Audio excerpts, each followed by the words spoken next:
Hello my dear children, this is Shikha Arora and today we are going to start with class 7 science chapter number 17 forest products. So let's begin.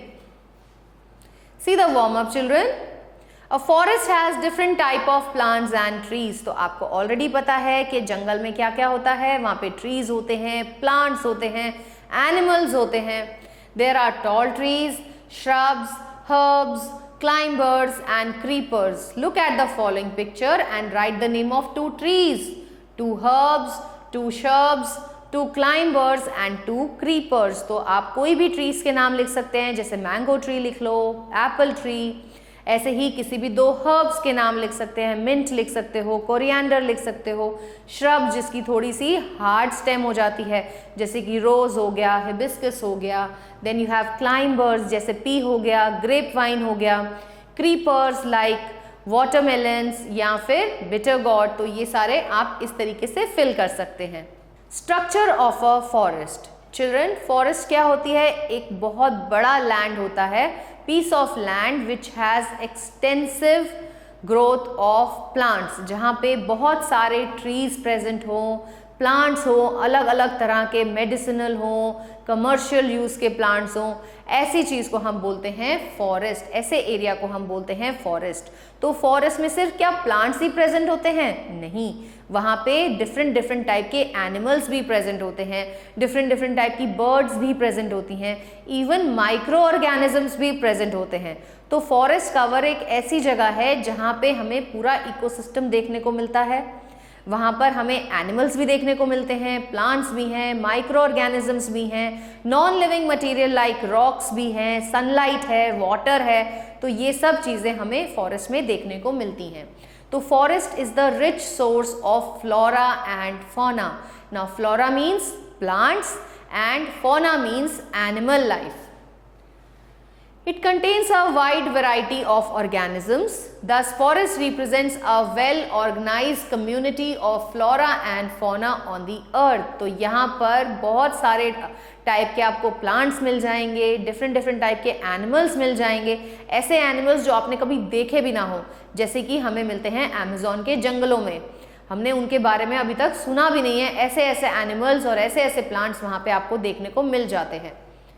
Forests are the natural treasures providing us with wide variety of essential commodities for our use.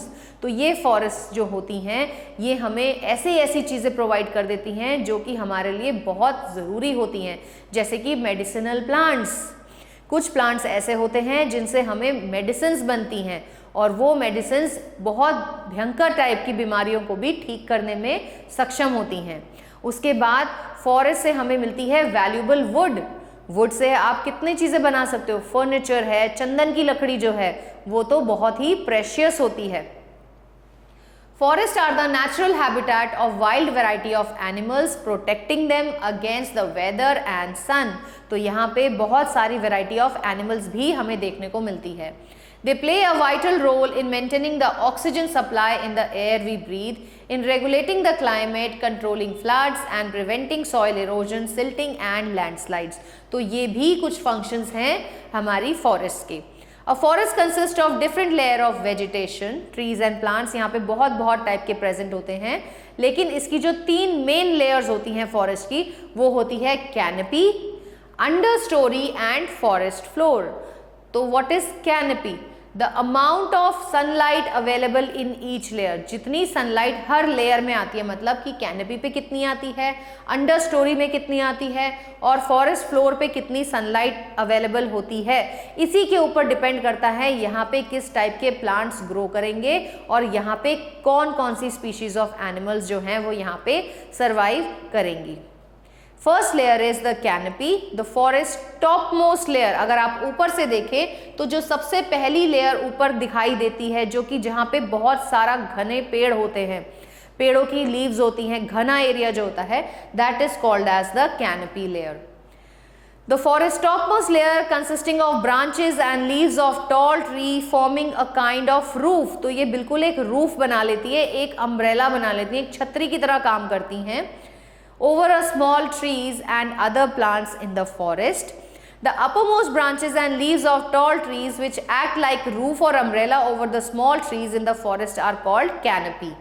It has tall evergreen trees with large green leaves. तो ये एक cover बना लेते हैं, एक roof type का area बना लेते हैं अपने नीचे बसे हुए प्लांट्स के लिए। तो यहाँ पर तो सनलाइट की अवेलेबिलिटी बहुत है, लेकिन सनलाइट इससे नीचे पार नहीं आ पाती या बहुत ही कम अमाउंट में पहुँच पाती है। The branches overlap each other, forming a continuous cover of dense leaves. This layer is so dense that very little sunlight penetrates it and reaches the lower layer of the forest. A large variety of birds, bats, monkeys and insects live here. Some animals live solely in the canopy region. They do not move down the ground at all. तो यहाँ पे बहुत tall trees present होते हैं और वो क्या करते हैं, वो ढक लेते हैं नीचे के पेड़ों को। तो यहाँ पर जो हमें वैरायटी मिलती है, यहाँ पे बहुत सारे टाइप की आपको बर्ड्स मिल जाएंगी, बैट्स मिल जाएंगे, मंकीज होंगे, इंसेक्ट्स होंगे यहाँ पे, और वो ऐसे होंगे कि वो ग्राउंड तक कभी पहुँचते ही नहीं हैं, वो हमेशा कैनोपी लेयर में ही रहते हैं। Under story layer, the layer of vegetation in the forest which is just below the canopy. तो ये कैनोपी के बिल्कुल नीचे होती है। It has mainly large leaved plants and small trees that are able to survive in much less sunlight. अब sunlight तो basically canopy area में आ रही है और वो उसको नीचे जाने से रोक रही है, तो बहुत ही कम अमाउंट में सनलाइट जो है वो अंडर स्टोरी रीजन में पहुंच पाती है। Plants such as orchids, palms and ferns grow in this region. A large variety of insects, birds, snakes, carnivorous predators जैसे कि जैगुआर हो गए, पाइथन्स हो गए, लेपर्ड्स, क्योंकि वो भी पेड़ों पे रहते हैं तो वो यहाँ पे हमें देखने को मिल जाते हैं। Then we have forest floor. Forest floor जो है वहाँ पे सबसे कम अमाउंट ऑफ सनलाइट जो है वो पहुँचेगी। सबसे ज़्यादा तो पहुँची कैनोपी में, उसके बाद अंडर स्टोरी में, और जो ग्राउंड लेवल बिल्कुल ज़मीन के पास का एरिया है वहाँ तो बहुत ही कम सनलाइट जो है पहुँच पाती है। तो यहाँ हम क्या देखते हैं, यहाँ ऐसे प्लांट्स ग्रो करते हैं जिनको ज़्यादा सनलाइट की ज़रूरत नहीं होती। हाँ, लेकिन यहाँ पे मॉइस्चर बहुत ज़्यादा होता है, एरिया जो होता है वो बहुत डैम्प होता है, तो यहाँ के प्लांट्स ऐसे हो जाते हैं जो इस टाइप के क्लाइमेट में रह सके। The forest floor has many kinds of small leafless plants such as mosses and lichens, etc. The floor is covered with a layer of dead and decaying leaves, fruits, seeds, twigs and small worms. तो यहाँ पर ही forest floor के ऊपर ही जितनी भी leaves जो हैं वो डेड हुई, वो गिर गई, स्मॉल एनिमल्स आ गए, स्मॉल वर्म्स आ गए, तो इनका कंटिन्यूअस डिकम्पोजिशन चलता रहता है। तो मेनली यहाँ पे आपको डिकम्पोजर्स मिलेंगे जो कि इसमें ह्यूमस ऐड करते रहते, इसको कन्वर्ट करते रहते हैं ह्यूमस में, और वो एनरिचमेंट प्रोवाइड करता है फॉरेस्ट फ्लोर को। A large variety of insects, millipedes, ants and beetles are found on the forest floor. The various type of animals in forest are tigers मिलेंगे आपको यहाँ पे, lions, deer, bear, ये सभी यहाँ पे forest floor में रहते हैं। Interdependence of plants and animals in a forest. तो दोनों ही आप ये देखो कि इकोसिस्टम में प्लांट्स और एनिमल्स जो हैं दोनों ही आपस में इंटरडिपेंडेंट होते हैं। कैसे होते हैं? प्लांट्स जो हैं, प्लांट्स फूड बनाते हैं by the process of photosynthesis, और प्लांट्स ऑक्सीजन रिलीज करते हैं by the process of photosynthesis, और ये ऑक्सीजन जो है ये एनिमल्स लेते हैं। फूड जो प्लांट्स बना रहे हैं उन्हें भी एनिमल्स खाते हैं, और वो क्या करते हैं, वो रेस्पिरेशन करके कार्बन डाइऑक्साइड रिलीज करते हैं। ये कार्बन डाइऑक्साइड प्लांट्स को चाहिए, है ना। तो क्या हो रहा है, यहाँ पे दोनों के दोनों ही एक दूसरे पे इंटरडिपेंडेंट हैं। Animals produce carbon dioxide during respiration, which is taken up by plants for the photosynthesis. Animals like butterflies, honeybees, ये क्या करती हैं, ये pollination में help करती हैं। Pollination अगर नहीं हुआ तो reproduction नहीं होगा, reproduction की वजह से ही तो flowers बनेंगे, flowers से reproduction होगा तो ही तो seeds बनेंगी और नए plants का development होगा। तो पॉलिनेशन के लिए हमें इंसेक्ट्स की बहुत ज़रूरत है, एनिमल्स की ज़रूरत है। तो यहाँ हम क्या देखते हैं, एनिमल्स अगेन प्लांट्स की हेल्प कर रहे हैं। दूसरी चीज़, सीड का डिस्पर्सल होना है। अगर सारी की सारी सीड्स एक ही जगह पे गिर जाएंगी तो वहाँ पर तो क्या होगा, कंपटीशन हो जाएगा, और जो फिट होगा वही सर्वाइव कर पाएगा और बहुत सारे प्लांट्स की डेथ हो जाएगी। इसीलिए सीड्स का डिस्पर्सल होना बहुत ज़रूरी है। उसको भी कौन कर रहा है? इंसेक्ट्स कर रहे हैं, एनिमल्स कर रहे हैं। देन एनिमल जो एक्सक्रीट आउट करते हैं, वेस्ट मटेरियल जो निकालते हैं, उनकी बॉडी से जो वेस्ट मटेरियल निकलता है उसका डिकम्पोजिशन होता है। कौन करते हैं? डिकम्पोजर्स करते हैं, और उसको यूजफुल सब्सटेंस में कन्वर्ट करके सॉइल में पहुंचाते हैं ताकि वहां से मिनरल्स जो हैं वो प्लांट्स तक पहुंचाए जा सके। Animals produce carbon dioxide during respiration, which is taken up by plants for photosynthesis to produce food. Animals like butterflies, honeybee, birds, bats help to pollinate flowers in the forest. Animals also help in dispersal of fruits and seeds over long distances in the forest.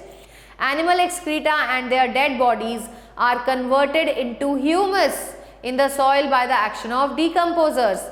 The humus act as manure and provide mineral for the growth of the plant. Dependence of animals on plant. Animals directly or indirectly depend on plant for food. खाने के लिए plants के ऊपर dependent है animals. उसके बाद oxygen जो कि प्लांट्स में से एज अ बाय प्रोडक्ट निकलती है ड्यूरिंग फोटोसिंथेसिस, वो एनिमल्स के सर्वाइवल के लिए बहुत ज़रूरी है। Tall trees give shelter to many, और एनिमल्स, कितने सारे एनिमल्स हैं जो कि टॉल ट्रीज में रहते हैं, जैसे कि मंकीज हो गए, बैट्स हो गए, बर्ड्स हो गए, डिफरेंट टाइप्स की। Many birds make their nest on the branches of trees. Animals like monkeys and apes live on trees. Plants produce oxygen during photosynthesis, which is taken up by animals for respiration. Role of decomposers in forest. तो children, you already know कि जो forest floor है वहाँ पर leaves गिरती रहती हैं, छोटे छोटे वर्म्स वगैरह हैं जिनकी डेथ हो जाती है, या एनिमल्स की डेथ हो जाती है, तो वहाँ पर आपको पता है कि वहाँ पे वार्मथ है बहुत, और वहाँ पे मॉइस्चर भी प्रेजेंट है। तो ऐसी जगह जो होती है यहाँ पे बैक्टीरिया, फंगस जो है ये बहुत इजीली ग्रो कर सकते हैं। और ये क्या काम करते हैं? ये इन लीव्स को, इन डेड लीव्स को, एनिमल्स को ये डिकम्पोज करते हैं, डिसइंटीग्रेट कर देते हैं, इनके कॉम्प्लेक्स मटीरियल को ब्रेक करके सिंपल सब्सटेंसेज में चेंज कर देते हैं और सॉइल को वापस दे देते हैं ताकि सॉइल के अंदर न्यूट्रिएंट लेवल जो है वो बना रहे। So they help in cleaning the forest floor. ये फॉरेस्ट फ्लोर के लिए क्लींजिंग एजेंट्स का काम करते हैं। कौन? Decomposers. The greater humidity and warmth of the forest floor allows bacteria and fungus to flourish in the forest soil. As leaves, trees, other plants and animals die, they all fall on the forest floor. Animal waste also fall on the forest floor. Microorganisms like bacteria feed upon dead plants and animal tissue and waste and convert it into dark colored substance called humus. The microorganisms which convert dead plants and animals to humus are called decomposers. तो इस humus से nutrition यानी कि nitrogenous substance और phosphorus वगैरह जो है soil को लौटा दिया जाता है। When humus mixes with the forest soil, the soil gets nutrients. These nutrients are again absorbed by the roots of living plants. In this way, nutrients are recycled. So nothing goes waste in the forest. तो कोई भी चीज़ waste नहीं होती। Decomposers are a kind of cleansing agents of the environment. ऐसे ही अगर कोई animal मरता है फॉरेस्ट में तो उसको खाने के लिए कौन आते हैं? उसको खाने के लिए आ जाते हैं वल्चर्स, आ जाती हैं क्रोज, आ जाते हैं, और आपके जैकॉल्स आ जाते हैं, कुछ टाइप के इंसेक्ट्स होते हैं वो आ जाते हैं इन सबको खाने। तो वो क्या कर रहे हैं? They are feeding upon dead organic matter. तो जो ये खाते हैं इनको हम बोलते हैं स्कैवेंजर्स। तो डेड एनिमल्स को खाने वाले एनिमल्स को आप क्या बोलोगे? Scavengers. Example vultures, crows, jackal etcetera. ये भी क्या काम कर रहे हैं? ये भी फॉरेस्ट फ्लोर को क्लीन करने का काम कर रहे हैं। Hence they are also called as the cleansing agents of the environment. Food chain. Now children, you all know that plants prepare food. Green plants जो होते हैं वो उन्हीं से फूड चेन हमेशा स्टार्ट होती है। Food chain always begins with a producer. Producer कौन होते हैं? जो अपना खाना खुद बना रहे हैं, दैट मीन्स ग्रीन प्लांट्स। अब इन ग्रीन प्लांट्स को खाया हर्बीवोर्स ने और इन हर्बीवोर्स को खाया कार्निवोर्स ने, तो एक चेन बन गई। इसी चेन को हम बोलते हैं फूड चेन। तो फूड चेन में क्या हो रहा है चिल्ड्रन? इसमें हो रहा है एनर्जी का ट्रांसफर। लेकिन ये एनर्जी ट्रांसफर कैसा होता है, यूनिडायरेक्शनल होता है। प्लांट्स, सन्स की जो एनर्जी है उसको प्लांट्स ने यूज किया टू मैन्युफैक्चर देयर फूड, फिर इस प्लांट्स के अंदर जो एनर्जी स्टोर्ड है उसे खाया हर्बीवोर्स ने, तो हर्बीवोर्स के अंदर वो एनर्जी ट्रांसमिट हुई, और हर्बीवोर्स को खाया कार्निवोर ने, तो कार्निवोर के अंदर एनर्जी आई। तो ये एनर्जी का जो आप फ्लो देखते हो ये एक यूनिडायरेक्शनल होता है, और इसमें हर लेवल पे 10% ऑफ एनर्जी जो है वो वेस्ट होती है। Green plants prepare their own food. All other animals ultimately depend on plant for their food. For example, this is a food chain. आप देखो क्या हो रहा है, पहले सबसे पहले हमारे ग्रीन प्लांट्स ने खाना बनाया in the presence of sunlight, water और कार्बन डाइऑक्साइड ली एयर से। उसके बाद इन प्रोड्यूसर्स को खा लिया ग्रास हॉपर ने। ग्रास हॉपर क्या हुआ, प्राइमरी कंज्यूमर हुआ। अब इस ग्रास हॉपर को खा लिया फ्रॉग ने, फ्रॉग कौन हो गया, सेकेंडरी कंज्यूमर हो गया। Now this frog is eaten up by a snake, तो स्नेक क्या हो गया, टर्शरी कंज्यूमर हो गया। फाइनली स्नेक को खा लिया हॉक ने, ये कौन हुआ, ये हुआ फाइनल कंज्यूमर। और फिर ये ऑर्गेनिज्म, इसको कौन मारेगा, इसको कोई नहीं मार पाएगा, तो ये अपनी डेथ मरेगा और उसके बाद इसको डिकम्पोज किया जाएगा with the help of decomposers. तो लास्ट में इसको कौन खाएगा, इसको बैक्टीरिया, फंगस खाएंगे, जिनको हम बोलते हैं डिकम्पोजर्स। तो ये जो एक चेन सेटअप हुई है इसे ही हमने बोला फूड चेन। तो क्या सिर्फ एक ही फूड चेन एग्जिस्ट करती है एनवायरमेंट में, क्या सिर्फ इसी टाइप से एनिमल्स को ईट किया जाता है, क्या इनको कोई और नहीं खा सकता, नहीं, इनको और भी ऑर्गेनिजम्स खाते हैं। इसलिए एक फूड चेन जो होती है वो दूसरी फूड चेन से इंटरलिंक्ड होती है और ये एक नेटवर्क बनाती है जिसे हम बोलते हैं food web. This is a food chain. Food chain is a flow of energy in sequential manner where one organism eats the other and itself is eaten by another in turn. A food chain clearly explains the interdependence of various organisms in the nature. उसके बाद आता है food web. Food web का मतलब क्या है कि grass को सिर्फ ग्रास हॉपर ही थोड़ी खाएगा, काऊ भी खाएगी, डियर भी खाएगा, रैबिट भी खाएगा। तो और इस रैबिट को और कौन खाएगा, इस रैबिट को हो सकता है स्नेक खा ले, या हो सकता है इस रैबिट को जैकॉल खा ले, या इस रैबिट को कोई और ऑर्गेनिज्म लायन लेके खा ले। सो यहाँ पे क्या होता है कि बहुत सारी फूड चेन जो हैं वो आपस में इंटरलिंक्ड हो जाती हैं। ऐसी ही इंटरलिंक्ड फूड चेन को हम बोलते हैं food web. In a food chain, grass is eaten by grasshopper, which is a herbivore. It can be eaten by another herbivore such as cow. Grasshopper is then eaten by a frog. Frog can be further eaten by snake खा ले, eagle खा ले, या फिर कोई peacock खा ले. The snake is in turn eaten by an eagle or other carnivore. This show that many food chains get interlinked to form food web. Thus, if any one food chain is disturbed, the other food chain also get affected. In the same way, every part of the forest is dependent on the other part. Importance of forest. तो forest जो है ये हमें बहुत सारे important materials provide करती है, जैसे कि सबसे पहले फायरवुड। तो वुड जो होती है, वुड जो हमारे लिए it was the chief fuel. सबसे पहले इंसान ने वुड को ही बर्न करके अपना खाना बनाया था, वुड को ही बर्न करके अपने आप को वार्मथ प्रोवाइड की थी। तो it is a basic form of fuel जिसको हमने कुकिंग पर्पस के लिए यूज़ किया एंड फॉर हीटिंग पर्पस के लिए। तो वुड फ्यूल जो है ये हमें प्रोवाइड करता है 43% of total energy consumed. When wood is converted into charcoal, the fuel efficiency improves. Number 2, forest as a source of fodder. तो आप ये देखो कि जितने भी ये कैटल्स वगैरह होते हैं लाइक काउस, बफलोज, तो इनको क्या चाहिए, इनको चाहिए ग्रास फॉर ग्रेजिंग। तो ये ग्रेजिंग करने के लिए इनको ग्रास भी फॉरेस्ट से ही प्रोवाइड होती है। They are important source of fodder for cattle and other grazing animals.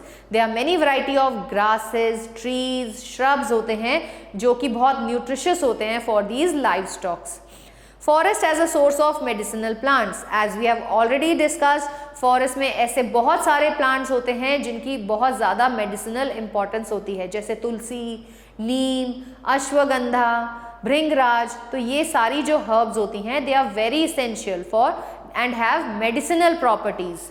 Since past immemorial, humans have been dependent on herbs and plants from forests to cure themselves of various ailments.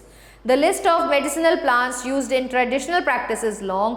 Tulsi, neem, ashwagandha, giloy, garlic are only a few of important medicinal plants. Forests maintain water cycle in nature. Children, we already know कि पानी जो होता है वो plants के aerial part में से evaporate होता है by the process called as transpiration. This water which escapes in the form of water vapor higher atmosphere में जाके ठंडा होके क्या बनाता है? Clouds. और वही clouds फिर क्या करते हैं? They bring rainfall. तो फॉरेस्ट जो है वो वाटर साइकिल मेंटेन करने में बहुत इंपॉर्टेंट रोल निभाती हैं. Through the process of transpiration, plants, trees and shrubs in forest return huge amount of water to the atmosphere. Number 5 is forests prevent soil erosion. What is soil erosion, children? The removal of top fertile layer of soil is called as soil erosion. अब क्या है कि forest में जो trees होते हैं उनकी जो रूट्स होती हैं वो सॉइल को अच्छे से पकड़ के रखती हैं. तो चाहे विंड ब्लो करे या वाटर रन ऑफ हो तो ये रूट्स जो होती हैं ना ये सॉइल को अच्छे से होल्ड कर लेती हैं. तो सॉइल का इरोजन जो होता है वो रुक जाता है. सॉइल इज नॉट, जो उसकी टॉप लेयर है वो इरोड होने से बच जाती है. तो इसीलिए फॉरेस्ट हमारे लिए इसलिए भी इम्पॉर्टेंट है क्योंकि वो सॉइल को इरोड होने से बचाती हैं. The removal of top fertile layer from a region by wind, rain or running water is called soil erosion. Forests prevent soil erosion. The roots of trees bind the soil and save it from being washed away by water or rain or blown away by wind. Thus, forests prevent soil erosion and help in conservation of soil. Forests provide food and shelter to forest dwelling peoples. अब आपने देखा होगा कि बहुत सारी tribes हैं जो अभी भी फॉरेस्ट में रहती हैं. तो वो फॉरेस्ट में ही डिपेंडेंट हैं for the food, for their shelter as well as for their clothing. Many tribal people of our country live in forest. These forests provide them food, shelter, water and medicines. Forests maintain level of oxygen and carbon dioxide in air. तो आपको पता है कि जो forest है वो air को purify करने का काम करती है. कैसे? कि जितना भी कार्बन डाइऑक्साइड एक्सेल आउट होता है उसको फॉरेस्ट के जो प्लांट्स हैं वो अब्जॉर्ब करते हैं और ऑक्सीजन को रिलीज करते हैं. Thus they helps in purifying the air and helps in maintaining the balance of oxygen and carbon dioxide in the atmosphere. Forests help to purify the air. Animals use oxygen for the purpose of respiration and release carbon dioxide. Plants use carbon dioxide to prepare their food by the process of photosynthesis and release oxygen as a byproduct.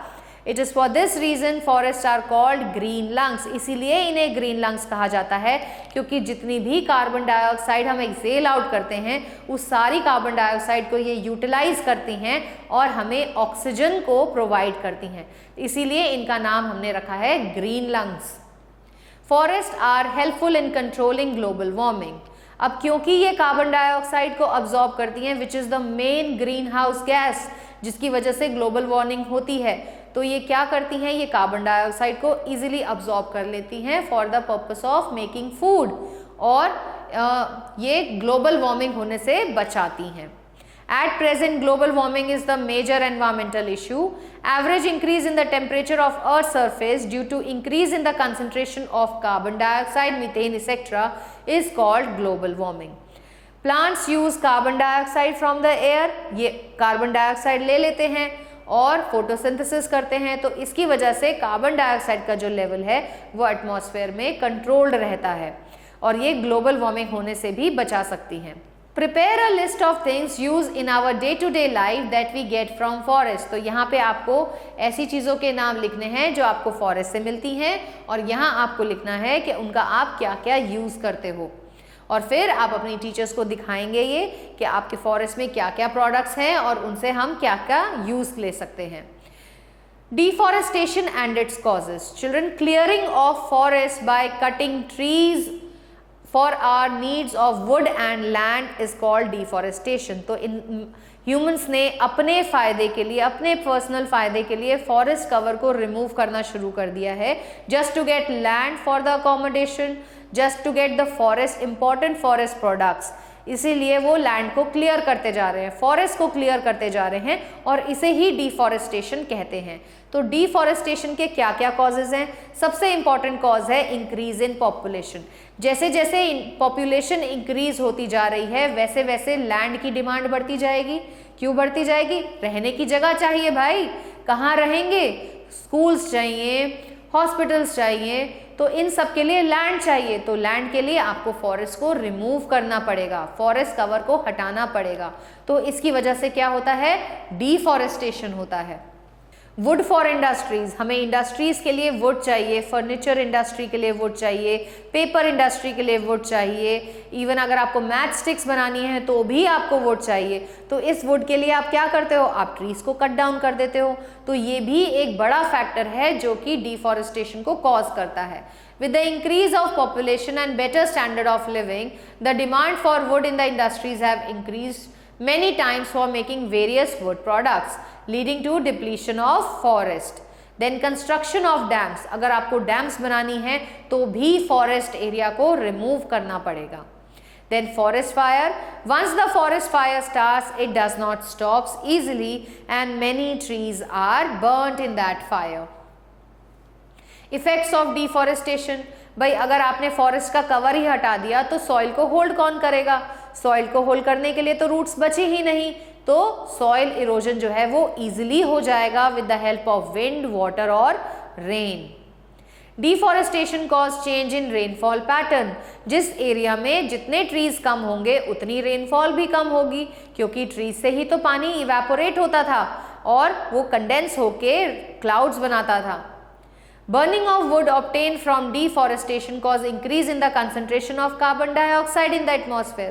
जितना ज़्यादा हम would को burn करते हैं या किसी भी organic matter को बर्न करते हैं तो हमारी कार्बन डाइऑक्साइड गैस रिलीज होती है। ये कार्बन डाइऑक्साइड का लेवल अगर एटमॉस्फेयर में इंक्रीज होता है तो ये लेकर आता है ग्लोबल वार्मिंग। इसी की वजह से अर्थ का टेम्परेचर जो है वो बढ़ता जा रहा है। Excess of carbon dioxide cause air pollution. Carbon dioxide is a greenhouse gas and cause global warming. In the absence of trees or forests, rainwater flows faster causing flood condition. तो इसकी वजह से भी floods भी आती हैं। Deforestation causes adverse climatic changes. The climate becomes warmer and drier in the absence of humidity in deforested area. In the absence of trees and plants, animals will not get food and shelter. अगर हम forest cover ही हटा देंगे, आप देखते हो आजकल क्या होता है, मंकीज जो हैं, मंकीज कॉलोनीज में आ जाते हैं, आपके घरों में आ जाते हैं। तो ऐसा क्यों है? क्योंकि आपने उनका नेचुरल हैबिटेट डिस्ट्रॉय कर दिया है, आपने फॉरेस्ट कवर रिमूव कर दिया है by the process of deforestation. तो वो बेचारों को खाने के लिए कुछ नहीं मिलता, रहने की जगह नहीं मिलती, तो इसलिए वो शहरों की तरफ दौड़ते हैं। फिर कंजर्वेशन ऑफ फॉरेस्ट, तो चिल्ड्रन आपने अभी देखा कि फॉरेस्ट जो हैं कितनी इंपॉर्टेंट है, इसलिए we have to conserve them. Since forest, other animals and environment are very beneficial to us, we must conserve forest. Some of the ways to conserve forest are given below. तो सबसे पहले तो हमें excessive cutting of forest को रोकना होगा। तो government को ऐसे इनिशिएटिव लेने होंगे जिसकी वजह से फॉरेस्ट कवर को रिमूवल को हम रोक सकें। ट्री फॉर अ ट्री, अगर हम एक ट्री को काटते हैं तो उसकी जगह हमें दूसरा ट्री लगाना ही पड़ेगा, तभी जाकर ग्लोबल वार्मिंग जो है वो रुकेगी। Paper products such as old newspapers, used books, magazines, notebooks should be recycled to conserve forest. ना कि हम बार बार पेपर बनाएं, इससे अच्छा तो ये है कि हम उसको रिसाइकिल कर लें। Wood as a fuel should be discourage, तो वुड को हमें एज अ फ्यूल नहीं यूज़ करना चाहिए, और भी ऑल्टरनेटिव्स फ्यूल के आजकल अवेलेबल है, उन्हें यूज़ करना चाहिए। Any breakout of fire in the forest should be quickly fought using modern methods. अगर कोई फॉरेस्ट फायर हो गई है, लग गई है, तो हमें उसे रोकने का काम करना चाहिए। Children, see the project. Make a poster on save forest, save life, mentioning how could we save forest from depletion. So this is your homework. आपको एक अच्छे से चार्ट पेपर पे एक पोस्टर बनाना है जिसमें आप लिखोगे save forest, save life. Afforestation. Now what is afforestation? Afforestation का मतलब होता है planting of more and more trees to conserve forest is called as afforestation. With the growing awareness among people, the importance of forest is realized. Special drives of planting more and more trees to save environment from bad effect of deforestation is called afforestation. Afforestation का मतलब है ज़्यादा से ज़्यादा plants को उगाना ताकि forest के जो बेनिफिट्स हैं वापस से हमें मिल सके। Thus, it becomes our moral duty to conserve forest and protect our environment for the benefit of our future. तो चिल्ड्रन इसी के लिए एफॉरेस्टेशन के लिए एक मूवमेंट चलाया था गांव के लोगों ने, जिसका नाम दिया था चिपको मूवमेंट. तो चिपको मूवमेंट कब स्टार्ट हुआ था?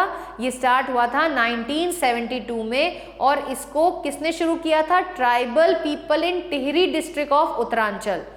तो इन्होंने किसके लीडरशिप में किया था? ये किया था सुंदरलाल बहुगुणा के नेतृत्व में चिपको मूवमेंट किया गया था. और यहाँ पे ट्राइबल लोगों ने बहुत सारे पेड़ों के साथ चिपक कर उनको कटने से रोका था. Led by a Gandhian and using strategies of non-violent protest, the local forest dwellers hugged the trees so that they could not be cut down. Chipko means to hug.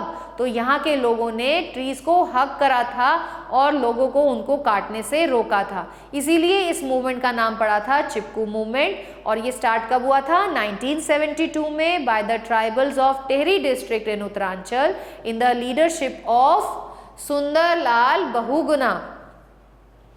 The movement spread through the foothills of Himalayas to other places of India as well to save the forest from further degradations. Children, have a look on the new words. Canopy, a roof or cover formed by the upper branches of the tree. Understories, the different horizontal layers of plants found at different heights below the canopy. Deforestation, large scale removal of trees. Afforestation, planting trees on large scale. Have a look on summary. Forest is a large area of land where a large number of tall trees, herbs and shrubs grow naturally. Canopy is the covering of large trees that serve as a roof to shelter an area or other plants in a forest. In a forest, tall trees form the top layer, which is followed by shrubs and then herbs, which form the lowermost layer of vegetation.